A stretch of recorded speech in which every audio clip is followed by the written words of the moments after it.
بسم اللہ الرحمن الرحیم۔ البقرہ آیت نمبر 117۔ اللہ کے فضل و کرم سے تلاوت کرتے ہیں۔ اعوذ باللہ من الشیطان الرجیم، بسم اللہ الرحمن الرحیم۔ بدیع السماوات والارض وَإِذَا قَضَىٰ أَمْرًا فَإِنَّمَا يَقُولُ لَهُ كُن فَيَكُونُ۔ اللہ اکبر۔ بدیع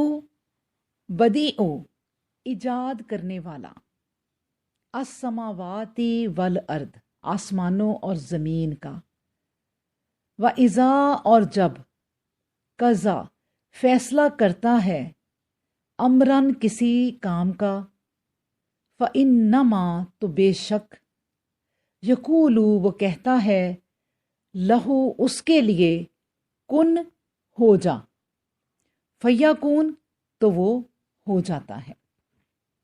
اللہ سبحانہ و تعالیٰ اس آیت میں فرماتے ہیں کہ وہ آسمان و زمین کو بنانے والا ہے۔ وہ جب کسی کام کا فیصلہ کر لیتا ہے تو حکم دیتا ہے ہو جا، اور جیسا وہ حکم دیتا ہے بالکل ویسا ہی ظہور میں آ جاتا ہے۔ اب میں سب سے پہلے آپ کے سامنے بدیع جو پہلا لفظ آیا، بدیع السماوات والارض، بدیع، اس کی تھوڑی سی وضاحت رکھ دیتی ہوں۔ اب دیکھیں، بدیع وہ ہے جو نہ کسی آلہ کا محتاج ہو، نہ کسی مال کا، نہ مکان و مقام کا پابند ہو، اور نہ ہی زمان و وقت سے مقید ہو، نہ کسی چیز کا محتاج ہو، نہ کسی نمونہ و نقشہ کا، نہ استاد کا۔ اصلی اور حقیقی معنوں میں خالق اور موجد ہے، بغیر کسی کی اعانت اور شرکت کے وجود میں لانے والا۔ بدیع کا لفظ دراصل ان مشرک قوموں کے رد میں ہے جو اللہ کو محض ثانیہ کی حیثیت دیتے ہیں اور روح یا مادہ دونوں کو کسی نہ کسی درجہ میں اس کا شریک و سہیم رکھتے ہیں۔ گویا مادہ پہلے سے موجود ہے، وہ قدیم اور غیر حادث ہے، یا روح بھی اس کے ساتھ ساتھ قدیم اور غیر حادث ہے۔ اب اللہ نے صرف اتنا کیا کہ ایک اعلیٰ درجہ کے کیمسٹ کی طرح ان میں باہمی ترکیب و تربیت سے نئی نئی صورتیں نمودار کر دیں۔ ابدا کا لفظ یعنی بدیع اور پھر ابدا کا لفظ ان سارے مشرکانہ تخیلات کی تردید کے لیے کافی ہے۔ یعنی یہ لوگ جو کہتے ہیں کہ بس ایک مادہ تھا، اللہ نے صرف اتنا کیا کہ ایک کیمسٹ کی طرح ان میں باہمی ترکیب و تربیت سے نئی نئی صورتیں نمودار کر دیں۔ یہ لوگ یہ کہتے ہیں۔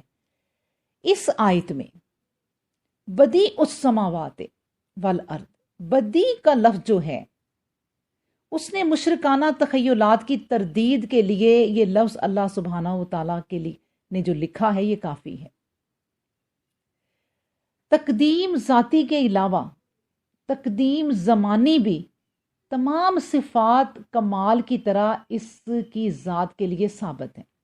وہ سب پر زمانتاً بھی مقدم ہے۔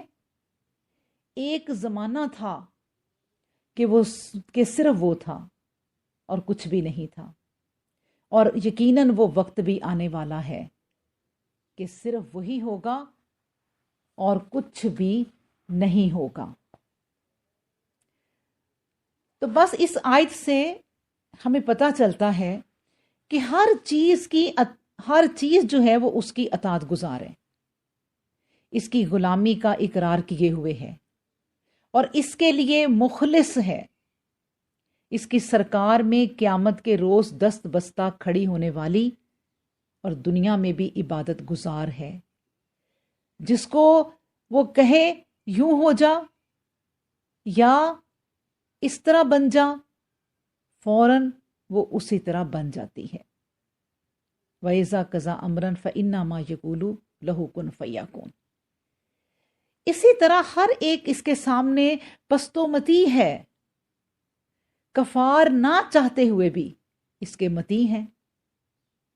قرآن نے ایک اور جگہ فرمایا کہ وَلِلَّهِ يَسْجُدُ، آسمان و زمین کی کل چیزیں خوشی ناخوشی میں اللہ تعالیٰ کو سجدہ کرتی ہیں، ان کے سائے صبح شام جھکتے رہتے ہیں۔ اللہ اکبر۔ پھر فرمایا وہ آسمان و زمین کو بغیر کسی سابقہ نمونے کے پہلی ہی بار کی پیدائش میں پیدا کرنے والا ہے۔ لغت میں بدعت کے معنی نو پیدا کرنے یعنی نیا بنانے کے ہیں۔ ایک حدیث بھی ہے نا کہ ہر نئی بات بدعت ہے اور ہر بدعت گمراہی ہے۔ یہ ایک الگ ٹاپک ہے، لیکن یہ تو شرعی بدعت ہے۔ کبھی بدعت کا اطلاق صرف لغتاً ہوتا ہے، شرعاً مراد نہیں ہوتا، یعنی شریعت میں اس کو شامل نہیں کیا جاتا۔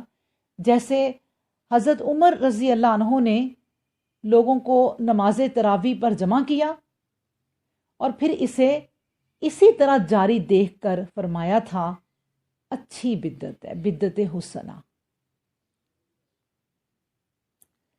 اللہ اکبر۔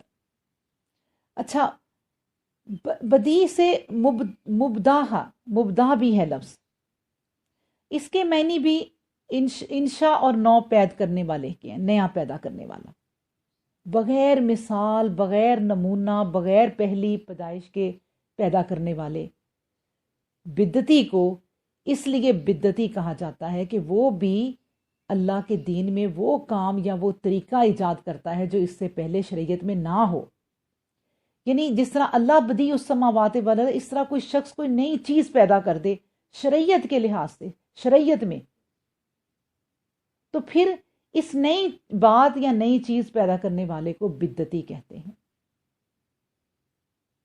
اس لیے پھر اللہ کے نبی نے فرمایا کہ ہر نئی بات بدعت ہے اور ہر بدعت گمراہی ہے اور ہر گمراہی جہنم میں پھر لے جاتی ہے۔ اللہ اکبر۔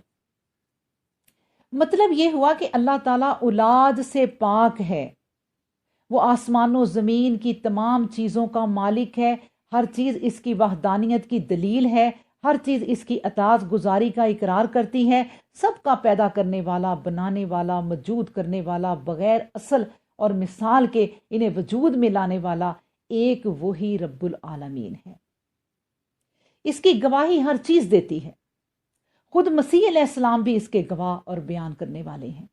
جس رب نے ان تمام چیزوں کو بغیر نمونے کے اور بغیر مادے اور اصل کے پیدا کیا، اس نے حضرت عیسیٰ علیہ السلام کو بھی بے باپ کے پیدا کر دیا۔ پھر کوئی وجہ نہیں کہ انہیں تم خواہ خواہ اللہ کا بیٹا مان لو۔ پھر فرمایا اس اللہ کی قدرت و سلطنت ایسی ہے کہ جس چیز کو جس طرح کی بنانا اور پیدا کرنا چاہے اسے کہہ دیتا ہے کہ اس طرح کی ہو جا، ایسی ہو جا، وہ ایسی ہی ہو جاتی ہے۔ اللہ سبحانہ و تعالیٰ فرماتے ہیں سورہ یاسین میں بھی کہ انما امرہ اذا اراد شیئا ان یقول لہ کن فیکون۔ پھر ایک اور جگہ ہے سورہ نحل میں بھی انما قولنا لشیئن اذا ارادنا ان نقول لہ کن فیکون۔ تو اللہ سبحانہ و تعالی صرف ایک لفظ کہتے ہیں اور ہو جا، وہ صرف اللہ کی ذات ہے۔ مطلب ان تمام آیات جو میں نے آپ کے سامنے رکھی ہیں، ان کا یہ ہے کہ ادھر اللہ نے کسی چیز کا ارادہ فرمایا، اس نے کہا ہو جا، وہیں وہ ہو گیا۔ اس کے ارادے سے مراد جدا نہیں ہے۔ حضرت عیسیٰ علیہ السلام بھی اسی کن کے کہنے سے پیدا ہوئے۔ اللہ اکبر۔ اور ایک اور جگہ ہے سورہ آل عمران کا بھی یاد آ گیا کہ انا مثل عیسیٰ عند اللہ کمثل آدم خلقہ من تراب ثم قال له کن فیکون۔ اللہ اکبر، یعنی حضرت عیسیٰ علیہ السلام کی مثال اللہ تعالیٰ کے نزدیک حضرت آدم علیہ السلام جیسی ہے، جنہیں مٹی سے پیدا کیا، پھر فرمایا ہو جا، اور وہ ہو گیا۔ اللہ اکبر۔ اپنی دعا میں بھی یہ دعا شامل کر لیں، جب اللہ سبحانہ و تعالیٰ سے آپ نے کچھ مانگنا ہے، جائے نماز پہ بیٹھ کر، تہجد میں بیٹھ کر، نمازوں میں بیٹھ کر، تو یہ دعا کیا کریں اللہ سے، یاد کر لیں اگر نہیں ہے کہ بدیع السماوات والارض، اے زمین و آسمان کو بنانے والے۔ وَإِذَا قَضَىٰ أَمْرًا فَإِنَّمَا يَقُولُ لَهُ كُن فَيَكُونُ، آپ نے تو صرف یہ کہنا ہے کہ ہو جا، اور وہ ہو جاتا ہے۔ ہمارے لیے بھی یہی کلمات فرما دیجئے کہ ہمارے اعمال صالحہ ہو جائیں، ہم دنیا میں جس مقصد کے لیے آئے ہیں وہ مقصد پورا ہو جائے۔ اے اللہ ہمارے لیے بھی یقولو لہو کن فیکون، آپ کن کہہ دیں اور پھر ہو جائیں۔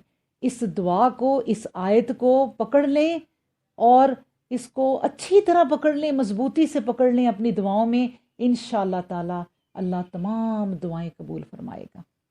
وآخر الدعوانا ان الحمد للہ رب العالمین۔